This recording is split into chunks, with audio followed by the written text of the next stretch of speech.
In this lab, I will analyze the motion video of a vertically suspended spring mass system that is swinging sideways and up and down.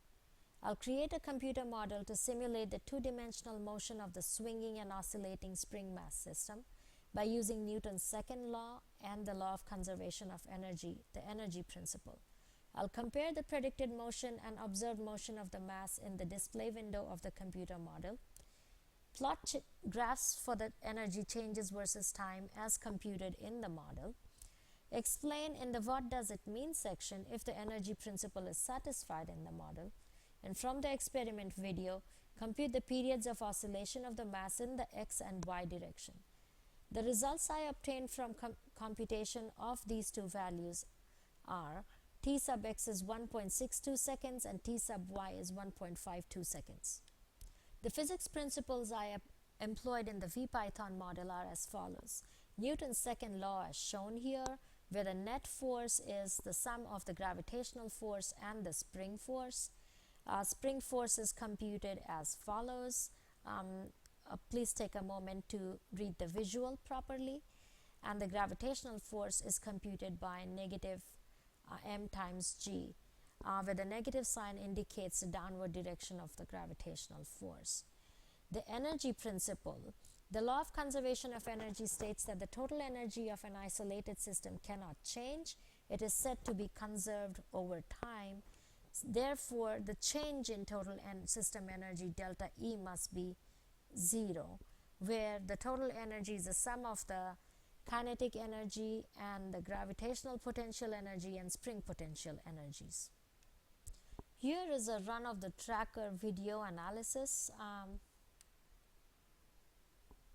that generates the position graphs for the y position versus time and the x position versus time of this swinging mass that's hanging from a spring tethered at this point up here at the origin. Here is a visual of the initialization data I used to initialize my VPython model code, where I used the relaxed length of the spring L0 0.126 meters as I calculated, L the equilibrium length of the vertical spring 0.7 meters, mass of the object 0.402 kilograms, the spring constant that I calculated, and the total time of motion analysis 9.307 seconds. Here is a run of my Python model that shows a simulation of the spring mass system. The red ball is the ball representing the mass in the observed video, and the blue ball is the model generated mass. The blue lines show the elliptical path of the mass swinging in the model. The graph output here is that of the energy changes versus time. I also modified my Python code on a second run to generate the position versus time output graphs for the model as well as the observed video spring mass system.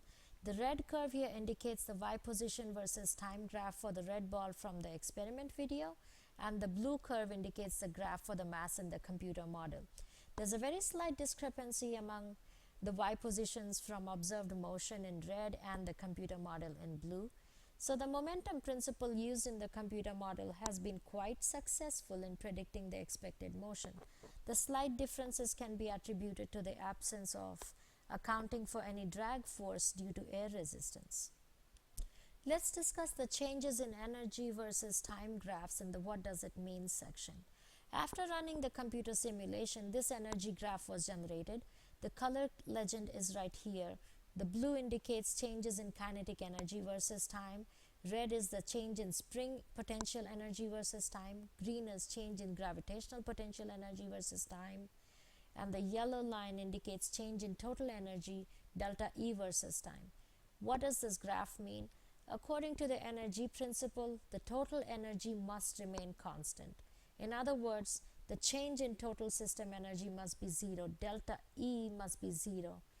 As we can already see this verified by the straight yellow line running through the x equals 0 on this graph, hence verifying the energy principle through our model.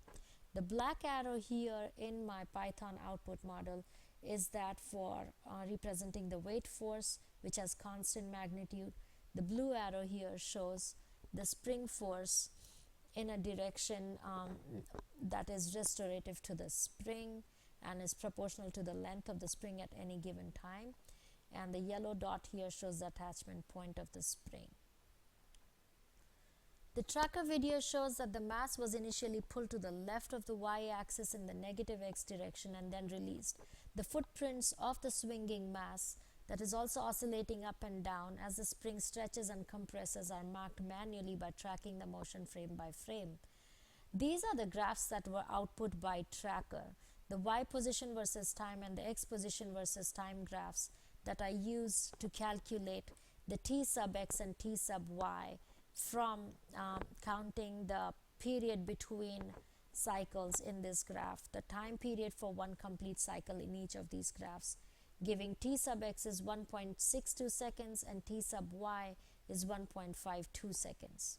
In the what does it mean section, I'll also discuss why t sub x and t sub y are different. I had assumed two-dimensional motion in just the x and y directions, but we see that the oscillating mass is not only swinging in those two directions but also in a third dimension, the z direction, following an elliptical path rather than a simple two-dimensional arc.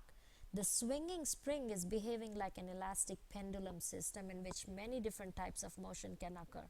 Considering small amplitudes of each swing, the x and z components of motion trace out an ellipse and have an angular frequency shown over here that gives the t sub x equals 2 pi times square root of L over g, showing a dependence on the square root of the length of the spring in the equilibrium position.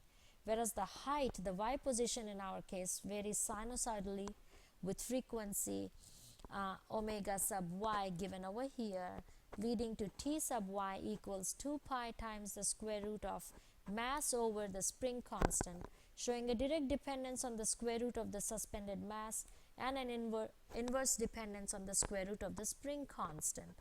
This difference in the way the frequencies of the motion in the x and y directions and that in the y direction are, the x and z together and the y direction are computed, contributes to a difference in the values of t sub x and t sub y.